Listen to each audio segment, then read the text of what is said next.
Bom, então vamos dar início, né, ao nosso estudo da semana. Bom estarmos todas aqui juntas de novo, muito bom podermos compartilhar esse momento e seguirmos juntas estudando esse livro tão maravilhoso. Vamos começar com as preces.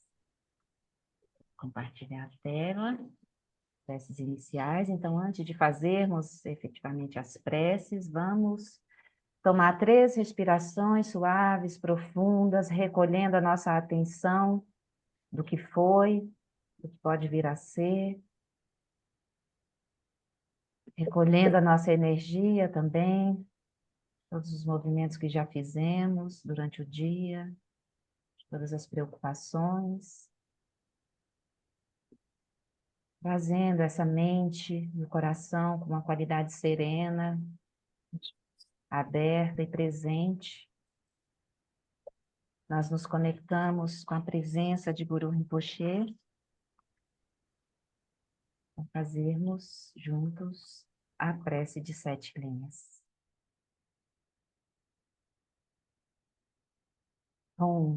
Na fronteira noroeste de Odiana, no coração de um lótus, está sentado aquele renomado como Padmasambhava, que alcançou o espantoso Supremo Cid e está cercado por uma hoste de muitas dakinis. Seguindo suas pegadas, dedico-me à prática. Por favor, aproxime-se e conceda suas bênçãos. Guru Pema Siddhi Om Orgen Yogi Nugjansan Pema Ge Sardon Pula Yatsen Chogi Nyodrupne Pema June Ge Sudrak Kordo Kandro Mampeko Keki Je Sudatruki Jinji Lapti Shektu So Guru Pema Siddhi Hum. Hum Orgen Yogi Nujatsan Pema Ge Sardon Pula Yatsen Chogi Nyodrupne Pema June Je Sudra Kordo Kandro Mampeko Keki Je Sudadruki Jinji Lapti Chetsu So Guru Pema Siddhi Hum. Refúgio Bodhicitta, no Buda, no Dharma e na excelente Assembleia da Sangha, até que alcance a iluminação, neles eu tomo refúgio. Através da minha prática das 6 perfeições, possam todos os seres sencientes alcançar o estado búdico. Sanje Chodan Sochi Chosan La Janchu Bardo Dagni Chapsuchi Dagi Jinso de Pesonante Drola Pentir Sanje Drupasho Sanje Chodan Sochi Chonan La Janchu Bardo Dagni Chatsuchi Dagi Jinso de Pesonante Drola Pentir Sanje Drupasho. Antes de seguirmos com a leitura, vamos fazer 5 minutinhos de prática, uma prática de atenção plena à respiração, tentando trazer o mais continuamente possível a atenção focada nas sensações da respiração. 5 minutos só para a gente acalmar corpo e mente, trazer o mais efetivo possível a nossa atenção e a nossa presença para esse momento.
Tudo bem? 5 minutinhos, só para a gente chegar de fato. Lívia, Carnê, que eu não tinha visto, Dúlio, ele também está por aí. Muito bom. Antes da gente começar a leitura, eu queria só lembrar vocês, falando sempre a mesma coisa, da importância da prática, né, de meditação. Então, assim, se a gente conseguir realmente dedicar uns minutinhos todo dia, pelo menos uns minutinhos, a uma prática formal, é uma grande coisa que a gente faz por nós mesmos. E aí eu aproveito também para falar, assim, que a Flori, na sexta, tem um encontro de meditação de manhã, de 7 às 8, que é maravilhoso. Então, encorajo quem puder participar. Eu nunca consigo estar presente ao vivo, mas aí eu assisto a gravação, né? Eu sei que também tem os madrugers, né, Carol? Mas aí é estudo, né? Na sexta também, mas os professores do CIB. Não sei se eles meditam ou não, que eu também não consigo participar. Mas, de qualquer forma, são encontros maravilhosos, né? Assim, e a prática que a Flori conduz é uma coisa que eu vejo também, e que traz para a gente essa motivação, né? Assim, de energia. Tá meditando junto, eu acho que falando sobre meditação, dá uma energizada, assim, uma motivação a mais, né, para nossa prática. Então, eu, de coração, encorajo vocês a participarem.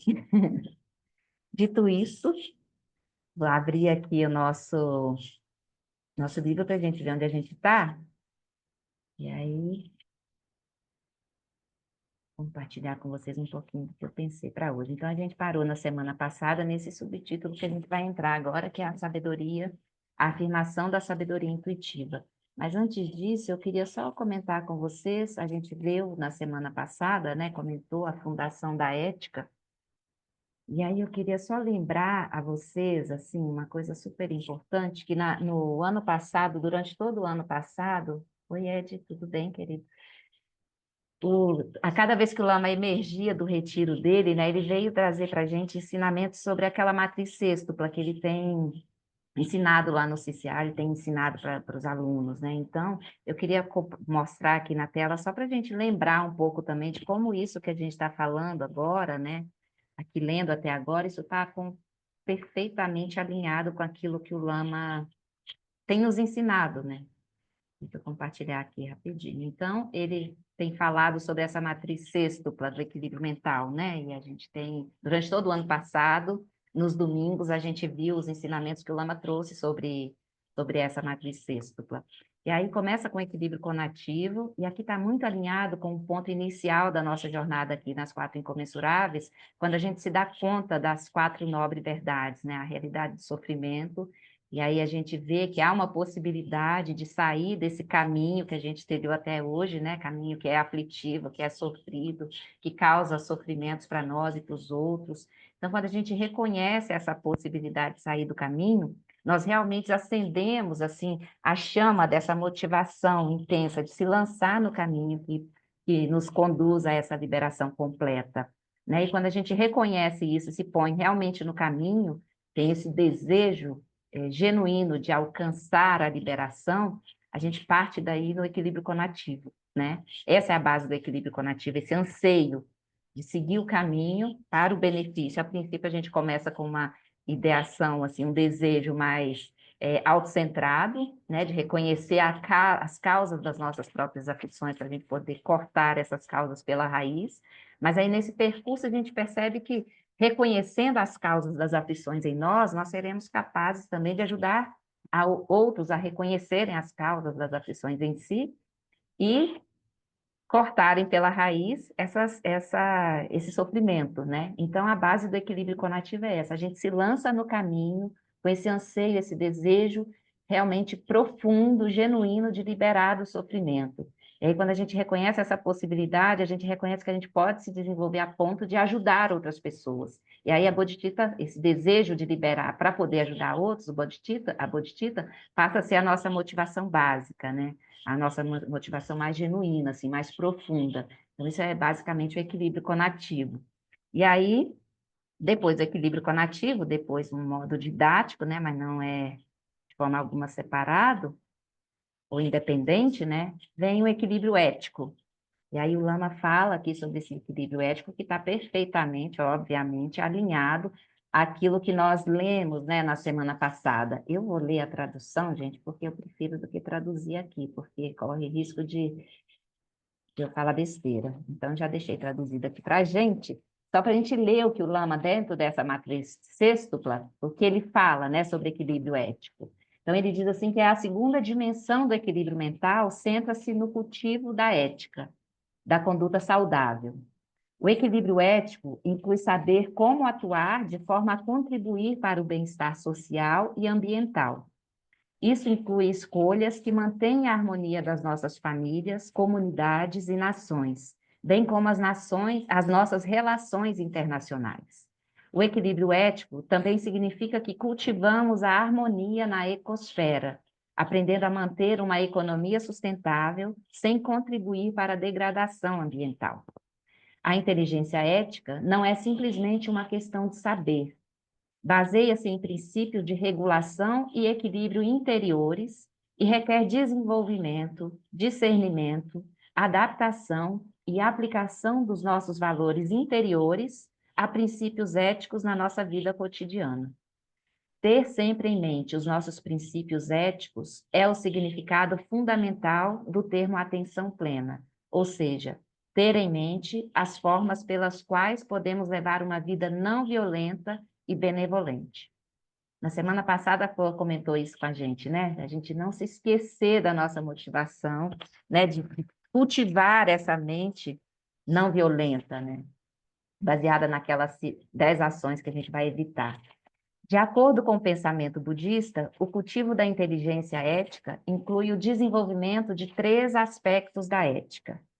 Uma ética de contenção, abstendo-se deliberadamente de causar danos reais ou potenciais aos outros, que está incluída aquelas 10 ações não virtuosas que a gente falou na semana passada, que a gente vai evitar, né? Uma ética da virtude, cultivando e melhorando ativamente o nosso comportamento positivo e os nossos valores interiores. Então, aí a gente vai desenvolver todos esses valores, incluindo as 4 incomensuráveis, né? E uma ética do altruísmo, dedicando as nossas vidas genuína e desinteressadamente ao bem-estar dos outros. Sua Santidade, o Dalai Lama, é quem falou sobre esses 3 aspectos da ética. Assim, o equilíbrio ético requer a aplicação efetiva dos nossos princípios éticos a todas as ações do nosso corpo, fala e mente.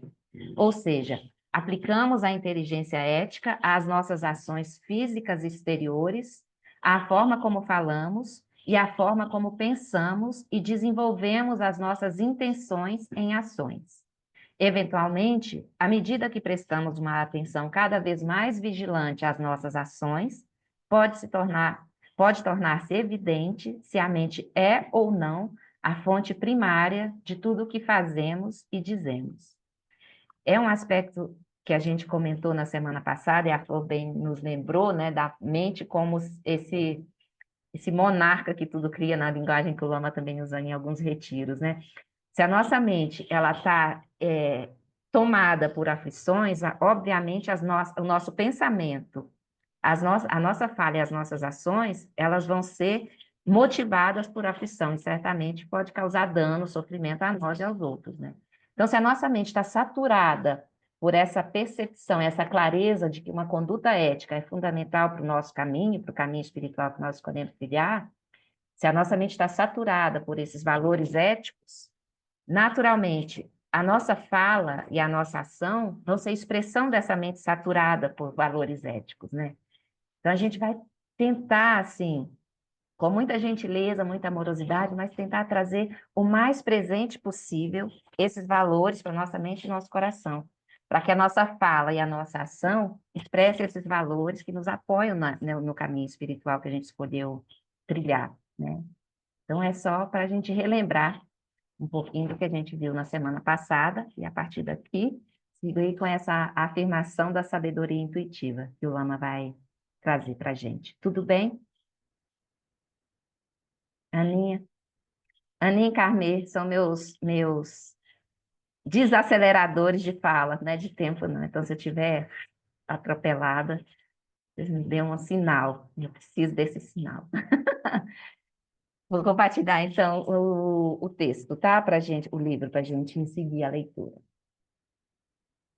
Vou achar. Então, estamos aqui, na afirmação da sabedoria intuitiva. Note que nossa abordagem até agora tem sido trabalhar com negação. Temos um problema. Podemos nos livrar dele?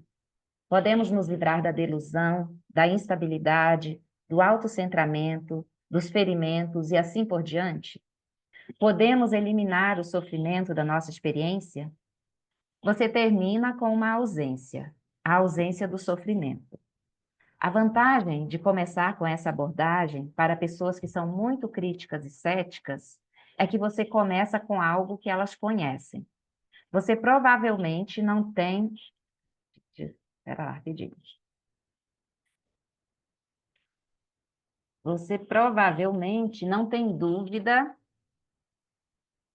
deixa a janelinha subir, de ter sofrido e de ainda estar vulnerável ao sofrimento. Mas essa não é a única maneira possível de proceder. Nós temos intuição. Você pode sentir que algo tem uma boa qualidade e que realmente promete, sem poder saber do que se trata de fato. Nesse caso, você começa com uma afirmação da intuição. Esse foco em se abrir para a sabedoria intuitiva que já existe é um modo diferente de prática budista, encontrado em outras tradições também. Nesse modo, apresentado nos ensinamentos de Dzogchen e Mahamudra, a maturidade espiritual não é exatamente o resultado de investigar e se envolver ou de cultivar certas qualidades. Todo insight, todo amor, toda a compreensão de que precisamos já estão presentes na nossa natureza búdica, na nossa natureza essencial da nossa própria consciência. Estão apenas obscurecidos. Não é preciso obtermos nada. Qualquer coisa que obtivermos será perdido na morte. De qualquer maneira, e, portanto, não será muito significativa numa perspectiva mais ampla. Esse é um caminho afirmativo, não se concentrando em como se livrar de algo, mas em como trazer algo à luz. É uma afirmação de que a consciência é um dos ingredientes essenciais desse universo, e de toda a existência e de toda a realidade.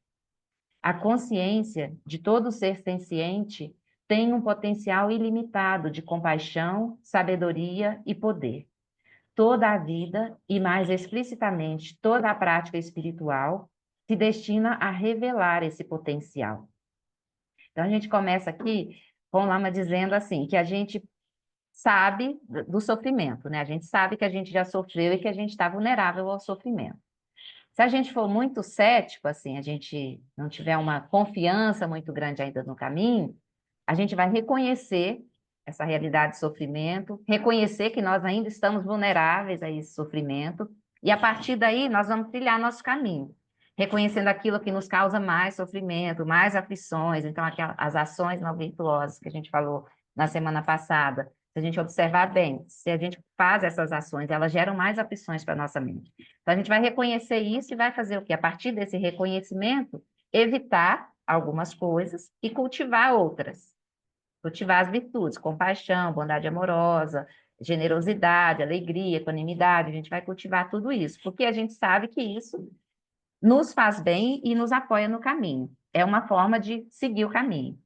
Mas tem uma outra forma que ele diz, que ele chama aqui de intuição, que é aquilo que você não sabe ainda exatamente do que se trata, assim, mas você tem uma sensação, uma certeza no seu coração que há algo além disso. É a própria natureza do Buda, né? A própria natureza do Buda já está presente. Então, ainda que eu não saiba exatamente o que é aquilo, mas eu sei que aquilo é um potencial, não é só um potencial, porque já está presente, é genuíno, eu me lanço no caminho para desvelar, né, para revelar isso que já está presente. Então, a gente não sabe exatamente o que é, mas a gente sabe que é algo que nos leva a essa realização completa que a gente está buscando.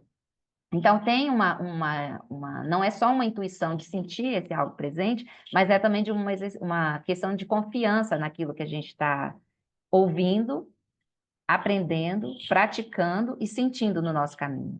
A gente sente experiencialmente que há algo além daquilo que a gente entende cognitivamente. Então, é uma outra forma de se lançar no caminho, através do que ele chama aqui de intuição. Faz sentido, Aninha? Tá bem? Se tiver cara de dúvida, eu chamo pelo nome, hein? Então, quem tiver de janela aberta. Você sabe que me lembrou uma coisa que o Lama Fred tinha falado também uma vez, né? Que ele falou assim, que a pessoa não se torna budista, né? Você não faz uma, que nem acontece nas religiões, de você buscar, tentar convencer você a ser budista. Você de repente está lá e ele falou isso nas palavras dele, nossa, é isso aí. E aconteceu isso comigo, com o Paulo. Era a época Pandemia. da pandemia. Era a época da pandemia, a gente já fazia outro grupo de autoconhecimento há muitos anos. E aí, você se lembra, você foi a nossa guia. E aí, de repente, a gente se dá conta de que, nossa, é isso, faltando isso, né? Alguma coisa. Eu acho que não tem nada de concreto assim que você possa dizer que é por aí, né? Mas é uma coisa intuitiva mesmo. Parece que fala com o nosso coração, assim, né? Não fala Isso, com a mente que compreende, que isso. elabora, mas fala com o coração. E é de uma forma que a gente não sabe explicar, assim. E E tem um foi muito, sentido com... E foi muito difícil para mim no início, porque budista, nossa, assim, que eu venho da tradição católica e eu tenho uma grande devoção por Nossa Senhora, Jesus Cristo, e de repente, será que eu estou traindo? Nossa, foi muito difícil tudo, sabe? Botar tudo isso então, realmente foi alguma coisa muito intuitiva, dizer, nossa, é aí que é a verdade, tá? É o caminho, é esse mesmo, né? E não É, confundir com outras práticas, com a religião em si, entendeu? é isso. E também não tem uma negação ou uma qualquer coisa de uma outra prática, de outra fé, de outro caminho, né? O budismo tem isso muito aberto e é uma coisa super linda que eu acho, assim, de não excluir nem tá certo ou tá errado, não tem esse julgamento, né? O caminho de cada um que vai cada um encontrar e trilhar naquela fé que escolher, né? Que sentir no coração é o que importa, né? E no nosso caso, os ensinamentos do Buda e através dos nossos lamas maravilhosos tocou o nosso coração, né? E por isso a gente está aqui. Por isso a gente dedica um tempo dos nossos dias, das nossas semanas a ouvir o que eles estão falando, a ler o que eles escreveram, né? Porque de alguma forma isso comunica com o nosso coração, ainda que a gente não saiba, não tenha a realização daquilo que eles estão dizendo. Mas aquilo faz sentido, né? Isso faz sentido para a gente. A gente se lança no caminho por essa confiança e movido também por essa intuição, de que algo se move no nosso coração quando a gente ouve e pratica o que os nossos professores orientam, né? Isso Vamos aí. lá, vamos ler mais um pouquinho que ele vai clarear mais para a gente.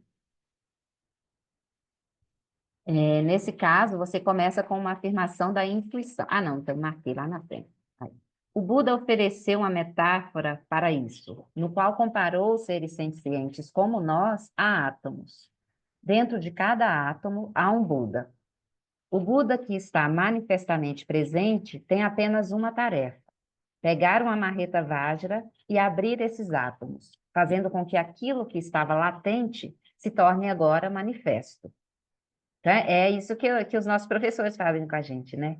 Essa natureza búdica, ela já está presente em nós, está latente. Eles vêm com essa marreta Vajra tentando quebrar esse átomo para que isso irradie realmente, né? Se torne manifesto. O Buda é um abridor cósmico de átomos e nós somos os átomos. Isso implica uma noção de descoberta em vez de cultivo, uma simples revelação em vez de um árduo esforço de desenvolvimento. Se o seu coração saltar ao ouvir essa afirmação, então esse pode ser um caminho a seguir. Se sua mente disser, bem, essa é uma hipótese interessante, mas me pergunto se ela é verdadeira. Então, você pode querer ficar no caminho da negação. Se você não questiona a verdade do sofrimento, o caminho da negação é uma abordagem útil. Mas se o coração saltar para afirmar algo além do que você conhece, não abandone. Então, se você tem dúvida ainda, o caminho da negação é aquele de negar, né? De evitar as ações que você sabe que faz mal, evitar todas essas condutas que você sabe que só reificam, né? Que fortalecem ainda mais delusão, ignorância, aflição. Se você ainda é meio cético, esse caminho é um bom caminho, Lana está dizendo. Mas se o seu coração salta quando você ouve ou lê, né? Que a natureza búdica já está presente, só uma questão dela ser revelada, você fazer um movimento, né? O seu movimento para que ela seja revelada, expressa, manifeste, então aí você deve seguir esse caminho, não abandoná-lo, ele está dizendo.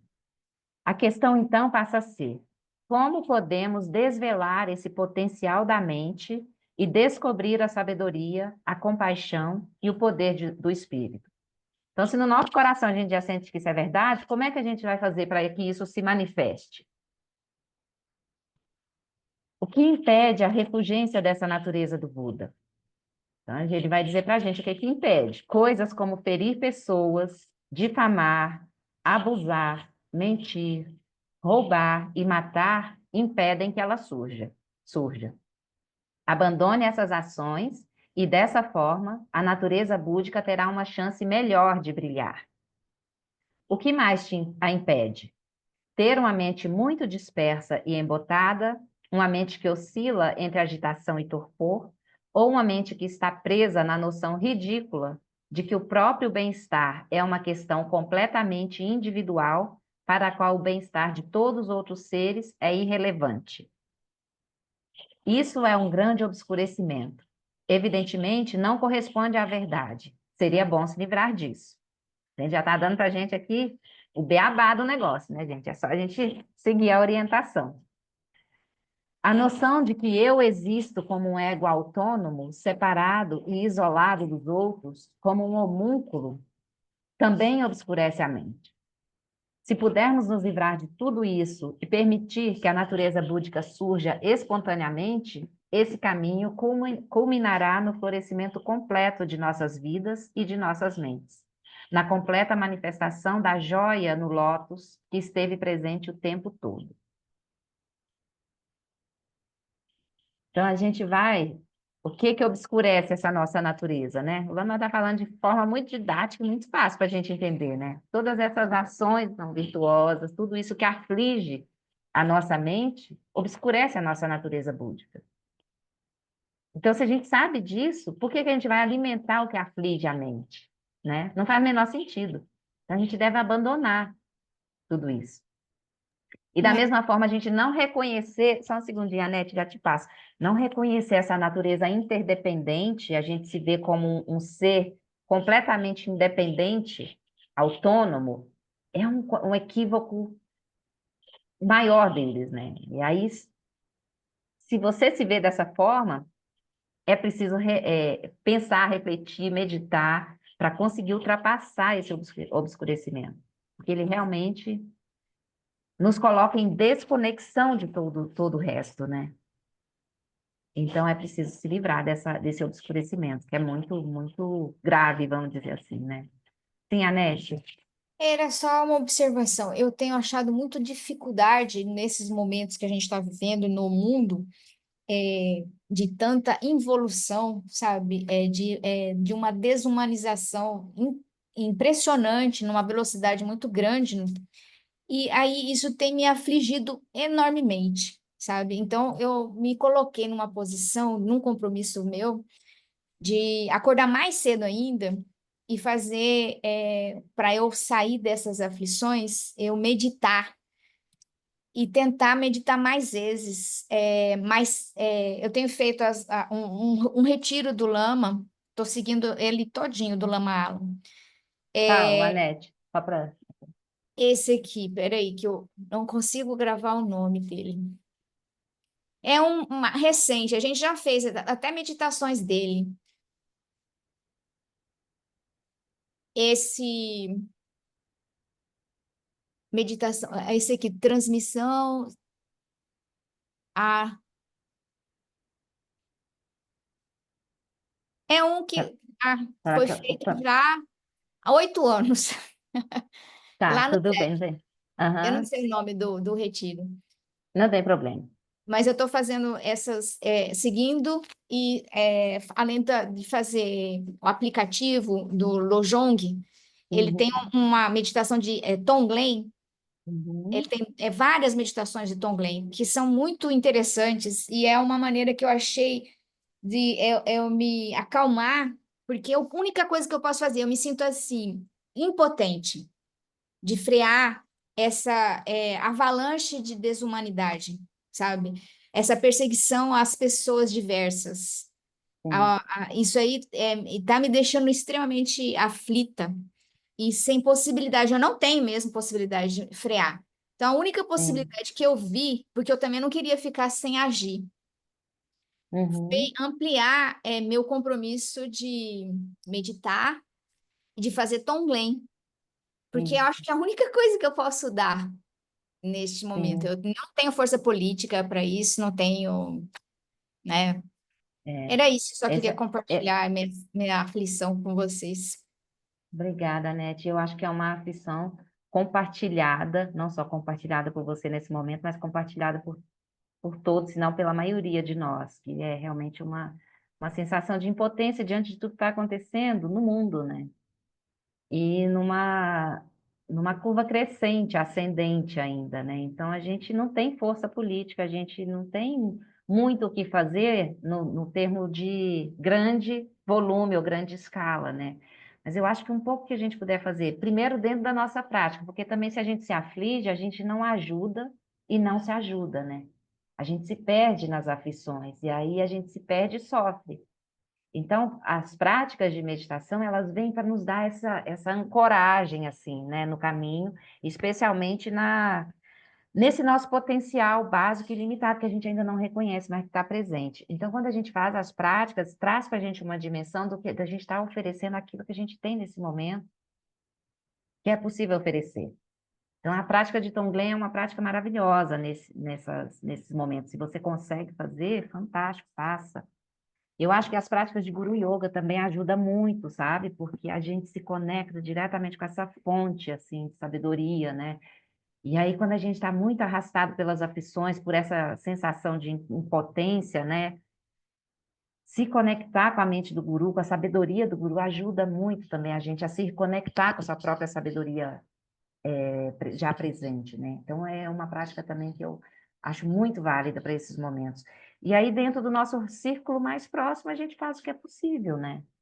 Estar com pessoas que, de alguma forma, fazem um movimento de apoio, né? Ou de luta, que seja, né? A gente vai fazer o que é possível, mas lembrando, assim, que realmente não dá para a gente mudar uma condição que é global agora, né? Pensando na escala grande, mas se cada grupo se une, se fortalece, e juntas essas forças somadas, podem fazer algum movimento positivo. Mas é muito aflitivo mesmo, eu entendo. Você e eu compartilho dessa aflição também, sabe? Então, se alguém tiver uma voz de sabedoria melhor para compartilhar uma orientação para nós, é bem-vinda também.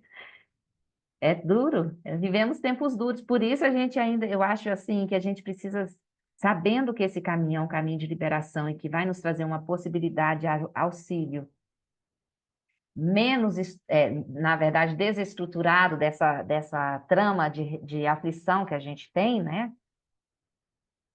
De ação lúcida, imbuída de sabedoria, realmente, eu acho que é o que a gente pode fazer de melhor, sabe?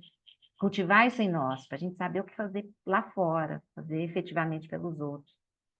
Mas isso sem deixar de lutar dentro do que a gente já tem de dispositivo possível, né? Senão a gente não é ficar indolente, então agora só vou fazer, né? Não posso fazer nada, não vou fazer nada. Não é isso, né? Mas é não se afligir por aquilo que a gente não pode fazer. E fazer aquilo que é possível agora, assim. É uma forma que eu tenho conduzido, assim, porque senão a gente fica muito arrastada para o sofrimento de não poder, de ficar impotente, assim, diante do macro, né? Enfim. Aninha ou Paulo, pode falar, por favor.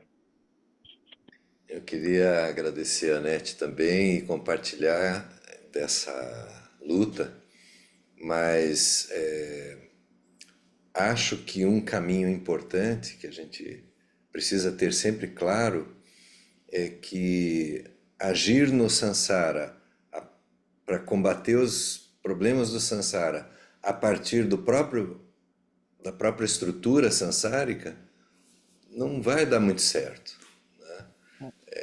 E aí, nesse sentido, quando a gente realmente segue nesse caminho de meditação, de aprofundamento, de buscar um outro lugar a partir do qual a gente vai se conectar com uma sabedoria muito mais ampla,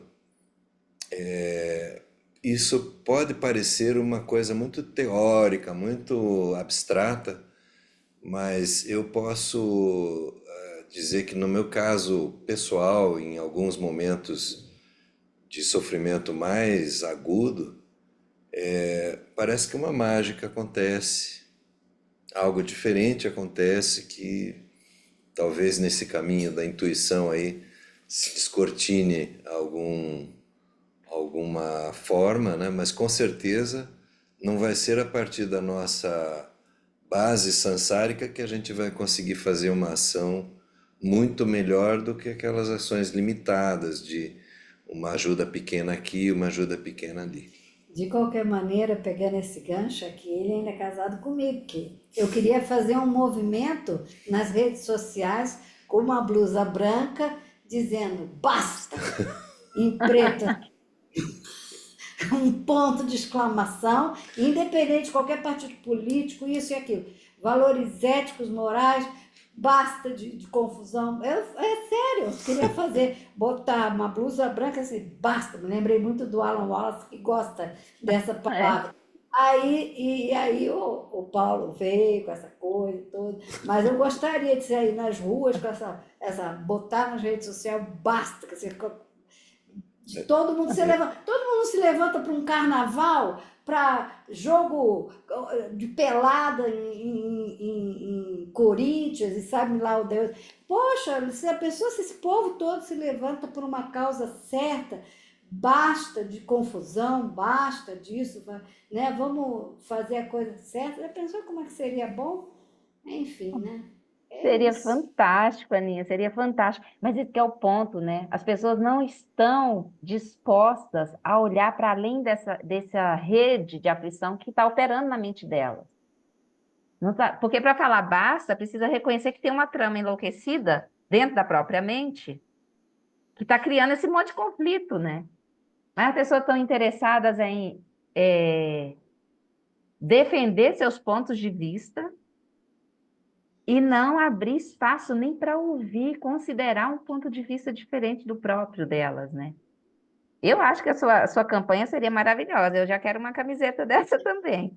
Mas não vamos com muita expectativa de que vai ser um grande movimento, porque pode ser que não seja tão grande. Mas sendo um pouco, já faz uma diferença, né? E tem um aspecto também, né, que o Paulo trouxe, assim, dessa relação com o Sansara, né? Realmente não tem como consertar o Sansara, esse é um ponto, né? Se tivesse como, os grandes mestres que já vieram por aqui, né? Buda já tinha liberado todo mundo, assim, se ele tivesse como, né, fazer isso. Mas não tem, né? Cada um está operando dentro do seu próprio Sansara pessoal, movido por forças diversas, inclusive kármicas, né?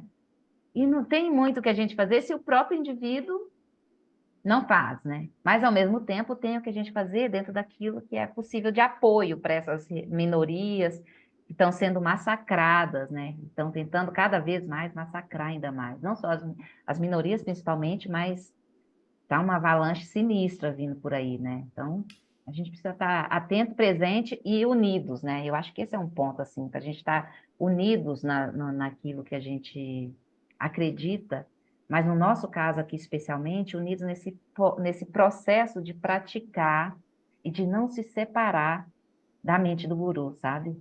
Que eu acho que é daí que vem a nossa fonte básica, assim, dessa sabedoria, desse reconhecimento dessa sabedoria que está presente em nós, mas que a gente ainda não deixou transparecer, assim, né? A gente não desobstruiu essa fonte. Então, quando a gente reconhece na ida, falando das práticas mais especificamente Guru Yoga, né? Quando a gente traz isso para a nossa mente, assim, essas qualidades do Guru, e reconhece essas qualidades em nós, a gente está fazendo um processo muito positivo também nesses tempos tão duros que a gente está vivendo. E apoiando no caminho, né? Para a gente poder saber o que fazer com lucidez. Roberto, querido, saudade de você. Abre aí seu Olá, boa microfone. noite. Tudo Eu não bem? podia. Tá ouvindo bem? Tá, sim, sim. Tá. Eu não podia concordar mais com o que o Paulo falou. Eu acho que ele realmente tem total razão. Você também falou um pouco que se os Budas pudessem, eles teriam resolvido a confusão, né? Teria uma vara de piriplim que ia fazer todo mundo com sanidade. Quer dizer, a gente não consegue colocar sanidade nos outros. Então, a gente pode tentar colocar sanidade na gente, né? Aí você Uhum. fala, olha, se eu conseguir ficar mais lúcido, primeiro, eu vou ser menos arrastado pelas aparências, tanto na vigília quanto no sonho. Porque eu estou convencido de que a vigília é um tipo de sonho. Aí você fala, isso leva a uma indiferença. Não, porque, gente, pesadelo é horrível. O pesadelo acaba? Acaba. Mas quando você está dentro do pesadelo, pelo amor de Deus, né? É horrível. Aflitivo. Então tem na prece, né? Ver como no mesmo tecido do sono, durante a noite, botar Uhum. isso na vida prática. Para chegar, e quando a gente sair da zona de conforto, que infelizmente de vez em quando sai, né? O melhor karma que a gente tenha, a gente chegar e falar: olha, vai passar. Eu estou convencido. E tem gente que chega no budismo pelo sofrimento, porque o sofrimento é danado. A gente está no reino do desejo. Mas eu cheguei porque eu queria entender um pouco mais a mente, entendeu? Foi um professor numa faculdade de filosofia, quando eu já tinha 40 anos, que ele chegou e fazia ontologia com uma coisa de um ser em si mesmo. Então, ele tirava isso do budismo. Foi a primeira vez que eu fui apresentado no budismo, tem 20 anos. Entendeu? Aí eu cheguei e falei, caraca, eu não tinha fé em Deus transcendente. No budismo não tem um Deus transcendente pessoal. E eu achava estranho a mente atuando, sempre tinha uma coisa fora e, sabe, tinha alguma coisa a minha mãe era espírita, então tinha alguma coisa de que a vida era mais do que nascimento e morte, já tinha essa semente, Uhum. tá? Porque se não tivesse, ia para o materialismo. Mas eu também, o materialismo tem problema, tem problema. Aí chega o budismo, eu tive a sorte de conhecer através do Lama Santen, né? Que é um professor didático maravilhoso, em que você chega e pensa, a gente tem uma delusão de separatividade, em sentidos. Gente, isso faz sentido, porque às vezes fala, não, tem que chegar pelo coração. É verdade, é muito mais fácil você chegar pelo coração, mas também dá para chegar um pouco pela cognição. Eu, pelo menos, acho, né? Pelo menos, né? Sim. No meu Você veio, caminho, entendeu? você veio motivado por isso, mas no fundo tinha um algo mais, assim, não tinha? Olha, eu Era queria um eu, desejo eu de conhecer, mas você sabia, você não sentiu assim que nesse caminho tinha alguma coisa que podia te trazer uma compreensão daquilo que você estava buscando?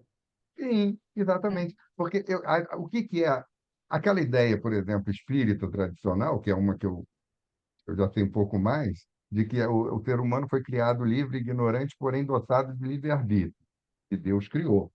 Eu sempre achei isso muito estranho. Eu falei, mas, gente, se Deus é onisciente, ele vai criar alguém que sabe que vai fazer confusão, porque ele, né, ele é onisciente por pressuposto. Ele vai criar Uhum, alguém que vai fazer uma confusão. Então, eu nunca engoli muito isso, entendeu? Apesar de uhum, acreditar que a vida era mais do que nascimento e morte. Mas aí você fala, sim, lei da ação e reação. Pô, faz sentido. Mas é, tinha alguma coisa por trás que eu ficava incomodado e falava, não é assim. Aí eu descobri que no budismo chega a falar, não, a gente tem uma natureza última fora do tempo e que a confusão faz com que a gente se sinta separado do mundo externo. A partir daí, pronto, você deu o pontapé inicial, que é a vida, né? Eu falei, uhum. mas isso faz todo sentido. Às É vezes as isso, pessoas falam, o mestre falou, não sei o quê. Eu não tenho muito isso. Entendeu? O mestre fala, não quer dizer que eu não admire, pô, pelo amor de Deus, sim, não me interpretem sim. mal. Mas é uma coisa que eu chego e falo, olha, isso, gente, Então, tem como não aí ser. Isso que você está dizendo, será que não, não colocaria aqui nesse aspecto da sabedoria intuitiva que o Lama está trazendo para a gente nesse ponto, Roberto? Não sabe exatamente o quê, mas tem alguma Talvez. coisa ali que É, que faz sentido. E que eu vou me lançar isso. por aí porque parece que tem uma coisa que faz sentido aí, que vai trazer respostas que eu estou procurando, ou pelo menos uma compreensão de algo que eu estou buscando, assim.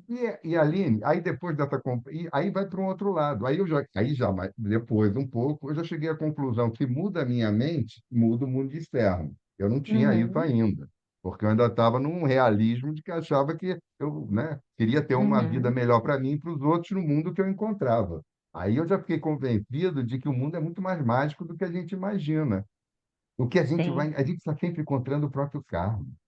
é, Então, se eu conseguir ficar um pouco mais sereno, vai ajudar a todos os seres, inclusive a mim, porque é como se eu estivesse atualizando uma coisa que podia ser diferente, entendeu? A gente é co-criador nesse sentido. Aí as coisas sim, vão ganhando. E, afinal, o budismo acaba sendo um manual de prática, né? Aí, depois que eu é, descobri que você tinha uma coisa que, no fim, você deixa o budismo como uma canoa para outros que precisarem, muito bonito, né? é, Não é uma coisa que você não vai ter um apego ao ensinamento para falar, ah, não, esse ensinamento é a revelação. Não é uma revelação que outras tradições têm, como se fosse. É um é, meio hábil. É um meio é. hábil. Gente, eu estou realmente convencido de que isso faz sentido, independente, entendeu? Da parte devocional. Vai fazer o Isso quê? aí. Entendeu? É um meio Então vamos, hábil. Aí a vida fica melhor. isso aí. Eu acho Então que a vamos, vida tá bom. maravilhoso, obrigada, Roberto, mas é isso mesmo. Então vamos seguir aqui a nossa cartilha de prática. Vai ver uma cartilha, tô zoando, né, gente? Mas é, né? É um método, assim, muito didático, né? Então, isso ele está dizendo, né? Que a nossa natureza, se pudermos nos livrar de tudo isso, esses obscurecimentos todos, e permitir que a natureza búdica surja espontaneamente, esse caminho culminará no florescimento completo de nossas vidas e de nossas mentes, na completa manifestação da joia no lótus que esteve presente o tempo todo. O que significa ser um Buda? Uma pessoa espiritualmente desperta. Um Buda é uma natureza. Um Buda é uma natureza, não é apenas um indivíduo histórico. É um ponto importante, né? Dizem que quando a sabedoria da mente é completamente desvelada, você pode levantar uma questão, dedicar atenção a ela e a verdade se torna evidente. A mente está desimpedida. Dizem que a compaixão de um Buda por todos os seres sencientes é como a de uma mãe por seu único filho, por quem ela alegremente sacrificaria sua própria vida, se necessário. É uma compaixão sem discriminação, que não conhece limites. Pessoas boas não recebem mais do que pessoas desagradáveis. Os animais não recebem menos do que os seres humanos. Ela se estende como um oceano, equânime, calma, acolhedora, cuidando e se importando tão profundamente quanto o oceano. E é dito que a mente de um Buda tem um poder extraordinário, um poder capaz de se envolver com o mundo físico para transformar a realidade. Desses três aspectos, sabedoria, compaixão e poder, o poder da mente talvez tenha sido o mais obscurecido em nossa civilização. Por termos seguido uma inclinação materialista, realizamos proezas extraordinárias quando comparadas a qualquer outra civilização. Nós enviamos foguetes para a Lua, construímos represas enormes e fizemos buracos na camada de ozônio. Realizamos todos os tipos de coisas incríveis, mas ao enfatizarmos nosso poder material, talvez tenhamos, e talvez, inevitavelmente, desenfatizado o poder da mente. Assumimos que uma afirmação do tipo: se você tiver uma fé tão pequena quanto uma semente de mostarda, você poderá dizer a esta montanha: mova-se daqui para lá, e ela se moverá. Nada será impossível para você. Nós ouvimos essa afirmação, né, e pensamos, só pode ser uma metáfora ou uma completa tolice. Mas, quando Jesus disse isso, desconfio que ele falava literalmente do poder do Espírito. Existe uma perspectiva mais ampla. O fundamento da disciplina ética é tão simples em sua essência que, se cuidarmos dessa base, muito se tornará evidente sem a necessidade de mais informações. Mas, se ignorarmos a disciplina ética, a base ficará faltando. Mais uma vez, vale a pena notar que é mais uma questão de restrição do que de fazer o bem. Quando tentamos evitar coisas que causam danos, a bondade surge por si só. Nós precisamos apenas dar uma chance. Mesmo que evitar todas essas coisas possa parecer negativo, a mensagem implícita é muito otimista.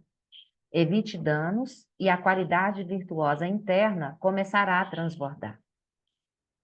Se a gente tira a nossa mente, né, desse modus operandi convencional, que é aflitivo, e satura ele desses valores éticos, naturalmente a virtude transborda, né? Porque a nossa expressão externa vai ser, como eu já disse antes, como a gente disse semana passada, a Flor comentou com a gente semana passada também, os nossos pensamentos, a nossa fala e as nossas ações estão diretamente relacionados. O que surge para a mente vai se manifestar em fala e ação.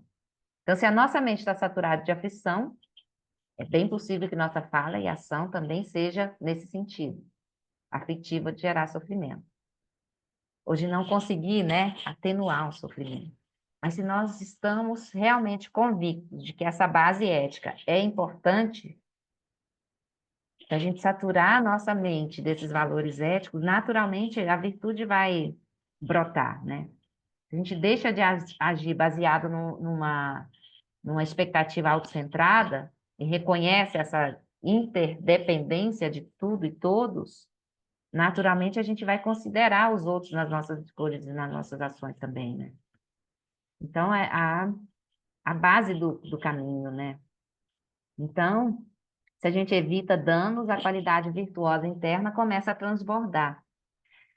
Em minha experiência, isso pode ser verificado em relação à aquiescência. À medida que a mente se torna temporariamente livre de sua turbulência e de seu torpor, sendo capaz de encontrar alguma estabilidade com vivacidade, surge da mente uma sensação de calma e bem-estar. Isso é algo facilmente acessível, não é uma realização mística extraordinária. Quando você mesmo tem essa experiência e descobre que dispõe de recursos internos, isso lança uma luz muito diferente sobre todos os seus outros desejos. Então, a prática de shamatha, né? Quando a gente reconhece, quando você está praticando realmente, você consegue se manter nessa quiescência meditativa, e você descobre, né, essa mente livre, estável, com vivacidade, clareza, né? Surge uma qualidade interna de bem-estar, de tranquilidade. E aí a gente vai perceber isso que está disponível aqui agora, né? Não é uma coisa que está lá longe, a gente já dispõe desses recursos internos para cultivar nosso próprio bem-estar. Então, quando a gente percebe isso, isso traz uma luz diferente sobre todos os nossos outros desejos. A gente não precisa de buscar coisas lá fora para ter esse bem-estar, essa satisfação que a gente está buscando. Toda a lista de coisas que você gostaria de fazer com a sua vida, sua ocupação, onde você quer morar, as pessoas com as quais deseja se relacionar, atividades nas quais você quer se envolver, são vistas sob uma luz diferente, uma luz diferente. Não devem ser desvalorizadas ou abandonadas, mas se algumas delas desmoronar, você não assumirá que seu próprio bem-estar irá desmoronar também. Você sabe por si mesmo que o bem-estar surge de uma única fonte, da qual sempre surgiu, da mente calma. Surge uma sensação de liberdade, de saber que o seu bem-estar não depende completamente de coisas que estão sempre fora do seu controle. Esse é um insight bastante útil. Fatores externos podem catalisar uma sensação de bem-estar ou não. A única esperança verdadeira é a qualidade da mente que você traz consigo.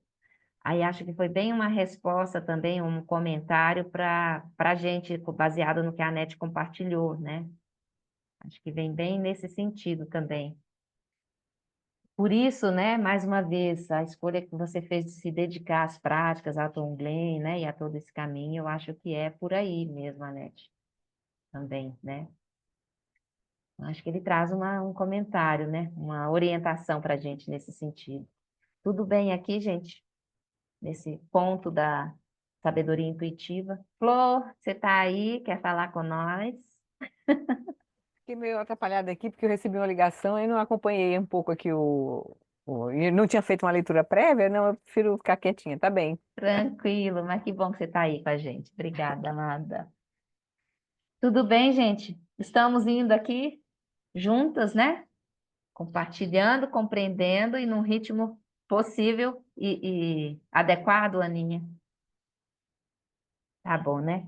Então, eu acho que a gente podia ler essa meditação sobre a joia nascida, uma meditação sobre a joia no lótus. A gente podia ler ela hoje, encerrar o nosso estudo com ela aqui no nosso coração, né? Se vocês quiserem ouvir só, eu vou ler num ritmo tranquilo também. E aí, na semana que vem, a gente começa praticando essa meditação que o Lama vai trazer aqui descrita para a gente. Podemos? Ainda temos uns minutos antes do nosso. Então, vamos ler. E aí, vocês, então, podem acompanhar aqui a leitura, ou se quiserem aí concentrar mais no que ele está dizendo também, aí fica à vontade, tá? Uma meditação sobre a joia no lótus. Om Mani Padme Hum. A joia no lótus é uma metáfora maravilhosa para a natureza essencial da mente. Integra duas abordagens muito diferentes, reconhecendo que o esforço tem um importante papel para engajar-se com métodos para o crescimento e desenvolvimento, e, ao mesmo tempo, reconhecendo que todos esses métodos são fundamentalmente projetados apenas para trazer à luz o que já existe, em toda a sua perfeição e em toda a sua completude. Essa é a fonte pura da bondade amorosa e de sabedoria que tentamos cultivar. Então, todos os métodos servem para a gente compreender e trazer, né, e fazer manifestar aquilo que já está presente. Então, o mantra Om Mani Padme Hum está associado a Avalokiteshvara, a corporificação da compaixão ilimitada. E o mantra é a articulação verbal dessa mesma qualidade de compaixão. Entre as muitas interpretações desse mantra, aqui está uma que considero especialmente significativa. Om significa o corpo, a fala e a mente manifestas. Então, a gente tem a corporificação de Avalokiteshvara, né? Está associada à corporificação de Avalokiteshvara, a compaixão iluminada e ilimitada. Então, o Om significa o corpo, a fala e a mente manifestas em Avalokiteshvara. Mani, em sânscrito, significa joia. Padme significa, pronunciado em tibetano, significa no lótus, e Hum, pronunciado pelos tibetanos como Hum, é uma sílaba que sugere uma natureza mais profunda, essencial e transcendente da consciência. Assim, o mantra começa a partir do estado manifesto do corpo, fala e mente. Depois, através da metáfora da joia no lótus, passa para as profundezas da consciência. Ao entoar o mantra, deixe sua imaginação entrar em ação. A metáfora do lótus é a de uma flor que brota do lodo, de uma lama escura e pegajosa. O talo se ergue através da água e, por fim, emerge à luz do sol, florescendo lindamente. Imagine que quando o lótus se abre, o centro da flor é uma joia.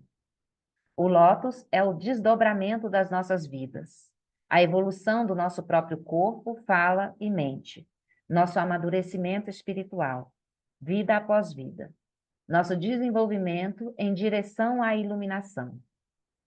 Essa metáfora do crescimento e do movimento em direção ao despertar espiritual carrega consigo a nuance. Esforce-se diligentemente. Ela põe grande ênfase no método e na dedicação ao ouvir os ensinamentos. Quais são os métodos apropriados? Como faço para lidar com as dificuldades? Como faço para superar os obstáculos? Essa abordagem de desenvolvimento é direcional, um desenvolvimento em direção a algo. Ao mesmo tempo, quando esse lótus se abre, a joia está bem no centro. Esteve lá o tempo todo, mesmo quando o lótus ainda era um botão fechado, submerso no lodo. Essa joia é a natureza búdica. A joia não está se desenvolvendo. Você não precisa adicionar nada a ela. E você não precisa subtrair nada dela. Só precisa ser descoberta ou revelada para que você possa ver o que já está ali. Enquanto você entoa o mantra, traga a poesia à prática e use as imagens da metáfora. Imagine essa joia de pureza e perfeição de sua própria natureza de Buda. Imagine isso como uma pérola de luz branca emanando do seu coração e inundando todo o corpo. Não é apenas uma luz física como a de uma lâmpada acesa, mas uma luz que incorpora e expressa a purificação, a alegria e a compaixão. Imagine que essa luz vem de uma fonte inesgotável, permeando e transmutando todo o seu corpo. Seu corpo se torna a própria natureza dessa luz. Não apenas sangue, órgãos, tecidos e ossos com alguma luz brilhando, mas um corpo transformado em um corpo de luz que emana do seu coração. Quando seu corpo estiver completamente preenchido, deixe a luz se espalhar em todas as direções. Use isso como uma oportunidade para trazer à mente lugares que você acha que realmente precisam de luz. Envia para lá e imagine essa luz trazendo as mesmas qualidades de purificação, alegria e compaixão para aqueles seres ou comunidades que dela tanto precisam. Então, essa é a prática da compaixão que a gente vai começar fazendo na semana que vem. E é uma prática discursiva, né? A gente vai usar o poder da imaginação, essa imaginação que nos arrasta para aflições, a gente usa esse mesmo poder para cultivar coisas maravilhosas, né? Então, a gente usa o poder da imaginação para imaginar, mas mais do que isso, para reconhecer em nós essa joia, né? Essa natureza búdica, né? Representada pela joia que nasce do lótus, que já está presente. Então, quando essa natureza se manifesta a partir do nosso coração, ela é pura radiância, né? É uma luz que emerge a partir do nosso coração com todas as qualidades de um Buda plenamente realizado. E aí, quando essa luz, a partir do centro do nosso coração, vai saturando todas as nossas células, vai saturando todo o nosso corpo, ela vai transbordando com todas essas qualidades para as outras pessoas também. Então, aí a gente pode imaginar, como a Nete está fazendo na prática do Tom Glenn, né? Imaginar as pessoas que estão em sofrimento, e aí essa luz vai emanar e tocar essas pessoas, purificando, liberando o sofrimento, as aflições, enfim. A gente vai fazer isso na semana que vem. Mas é um reconhecimento, uma prática, né, de reconhecimento dessa natureza que já está presente em nós, mas que não está manifesta ainda, né? A gente traz a nossa imaginação para jogo, para prática, para ir se familiarizando com esse potencial, até que ele se revele naturalmente, né? Então é isso. Alguém quer falar, quer perguntar, quer comentar?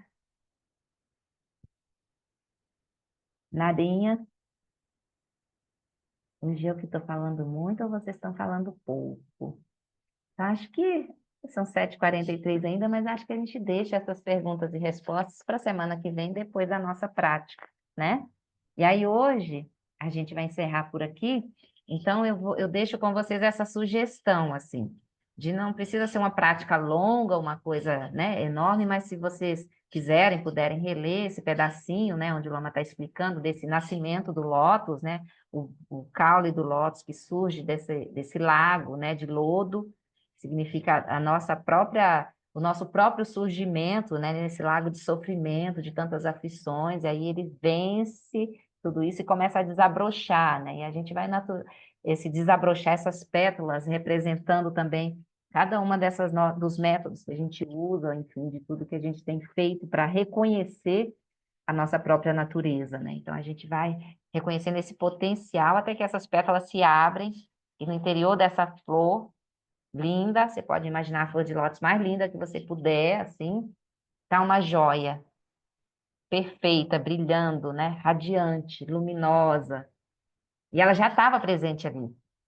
A gente não precisou construir essa joia, não precisou fazer nada para desenvolver, nem tirar nada para que ela se manifeste nessa natureza linda, brilhante, né? Ela já está presente. Então, isso é a nossa natureza búdica, né? Isso já está presente em nós, e a gente se conectar com isso no nosso coração. Ainda que a gente não tenha realizado, mas a gente tem essa intuição muito clara de que essa natureza está realmente presente. E a gente pode tomar contato com ela e permitir que ela transborde a partir do nosso coração. Então, a gente vai tentando fazer, a gente vai fazendo isso usando primeiro a imaginação, até que isso se torne uma natural para nós, porque a gente já vai estar realizado, né? Isso já vai ter a certeza de que é assim, realmente. A gente é a manifestação pura, sabedoria e tudo mais. Tudo bem? Sugestão para a Aline. gente esse fim de semana. Sim, Mônica. Oi, querida. Tudo bem, querida? É, é, é impressionante, assim, por mais eu já li esse livro 2 ou 3 vezes, mas você, ao ler e nós estarmos juntos aqui, especialmente essa parte da, da Joia no Lótus, ela foi tocante, né? A sua leitura foi tocante, porque trouxe para mim o sentir.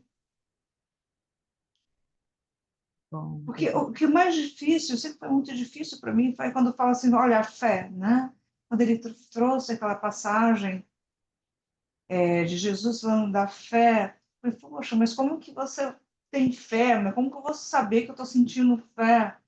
E incrível, eu pensando nisso, né? Você lendo e eu refletindo, pô, mas esse lance da fé é muito complicado, é difícil sentir. E quando você começou a ler sobre a Joia no Lotus, foi assim, não tem palavras, só sentimentos. Então, gratidão por obrigada, todos querida. aqui, por você, principalmente, por todos que estão presentes aqui. Obrigada, querida, pela partilha. É muito especial, assim, eu acho que quando a gente está em grupo, assim, com esse tempo, né, para ler com calma, né, gente, e comentar, compartilhar, eu acho que traz uma abertura de compreensão do texto, né? E aí a gente seguindo junto, né? Eu acho que essa é a grande maravilha da sanga. E a sanga que, assim, quando a gente está presente é uma qualidade, mas a gente não perde essa comunhão, vamos dizer assim, né? Mesmo no espaço online, né? Porque a gente está com o coração aberto e a mente aberta para ouvir e tentar compreender, mas compreender cognitivamente, mas mais do que isso, né? Sentir, como a Mônica disse.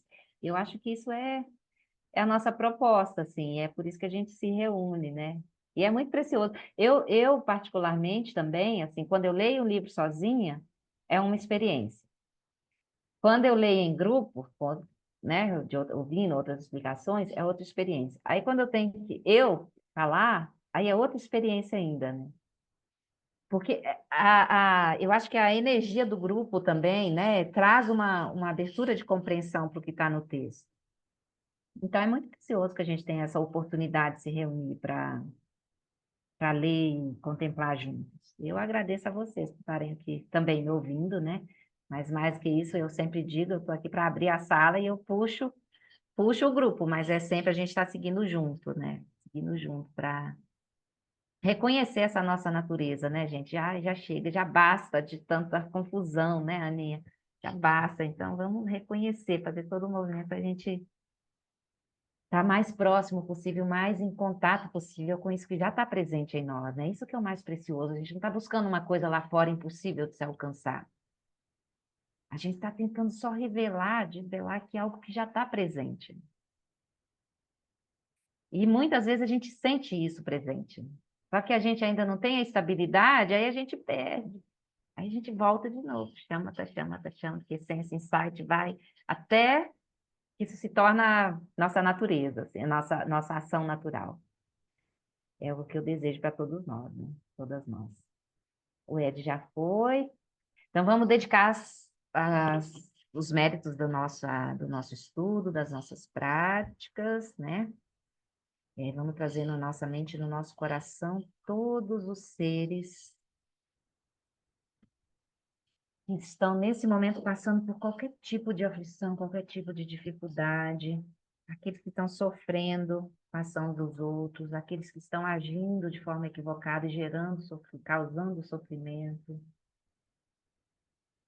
Vamos dedicar os méritos também à nossa sanga, que a gente tenha essa motivação e essa energia de seguir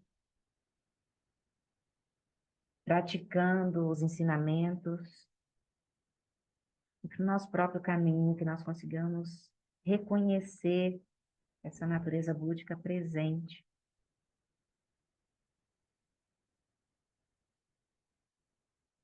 Por esta acumulação de méritos, possa eu obter a onisciência que tudo vê e possam todas as falhas ser superadas. Que do turbilhão de ondas revoltas do nascimento, velhice, doença e morte deste oceano do Sansara, possa eu liberar os seres. Prece de longa vida à sua santidade, Dalai Lama. No reino cercado por anéis de montanhas nevadas, você é, sem exceção, a fonte de todo benefício e felicidade.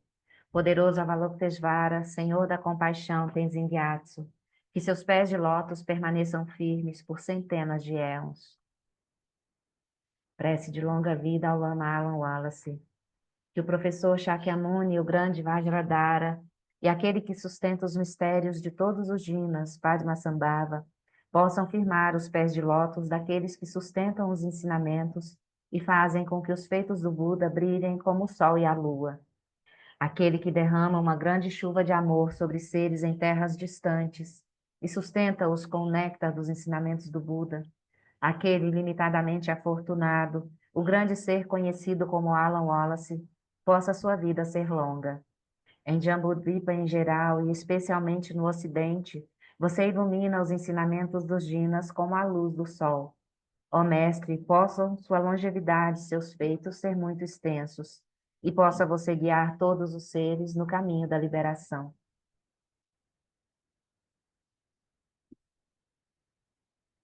Que a grande tradição do Abade Shantirakshita, do mestre Padmasambhava e do rei Tristan Deutsen possa florescer e permear os três reinos. Que a presença das três joias nunca se separe do fluxo mental dos seres, assegurando assim o sublime bem-estar através dos três tempos. Por essa virtude, possa eu rapidamente realizar o Lama de Odiana e possa eu conduzir todos os seres, sem exceção, a esse estado de realização. Que eu adine o Dudá, Ogin Lama do Gyune, Dão Atike Malupá, Dei Salagopá, Show. Muito bem, queridas e queridos, obrigada pela companhia. Nos vemos na quarta. Quem puder, vai praticar a meditação com a flor na sexta de manhã. Beijo grande. Obrigada, Seguimos boa juntas. noite. Tchau, boa Obrigada. noite, Beijo. querida. Noite.